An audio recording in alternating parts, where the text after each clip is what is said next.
Okay, Tov, everyone. Good morning.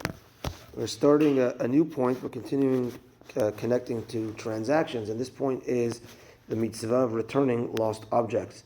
So, if a person finds a lost object, he has a mitzvah from the Torah to return it. As the pasuk says, "Hashev teshivim," he's supposed to return lost objects. Now, if let's say he intends to steal the lost object, then he violates three averot. Number one is lo tigzol, not stealing. Number two is you're violating the positive commandment of returning a lost object, hashev teshivim. And Hashem puts another commandment, lo tuchal lit'alem. You're not allowed to pretend you didn't see the lost object. That also is a violation. So those are three violations that one does if he takes it and he wants to take it as ownership.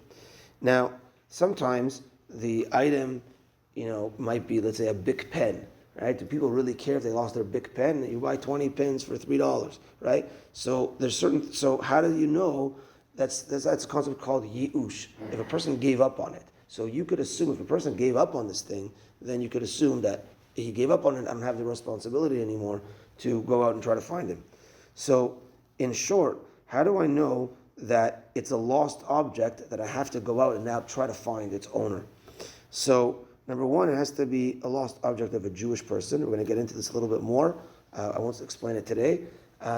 But also, let's say Toronto, we live in a city that's majority non-Jew. So if, let's say, you see something that's not apparently Jewish, you could assume it's not Jewish. But what if it was in a Jewish neighborhood or in a shul or whatever it was? That's different. We'll get into those points in the coming days. The item has to be shaveh pruta. It has to have value of more than 10 cents. Which usually it is. If you find a toothpick or a match, you don't have to go find who this belongs to.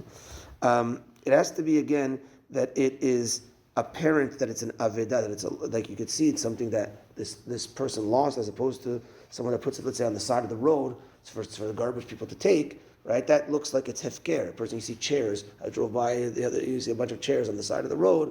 You don't think like, I have to go find who the owner is. The guy put it there. It's apparently to get rid of his ownership, to do hefker on it. Also, it needs a siman. It needs a sign that someone else could identify. Yeah, that's mine. But if it's a brand new item, let's say that they're selling this exact brand new item in the store, packaged. It doesn't say your name on it. It doesn't say anything on it.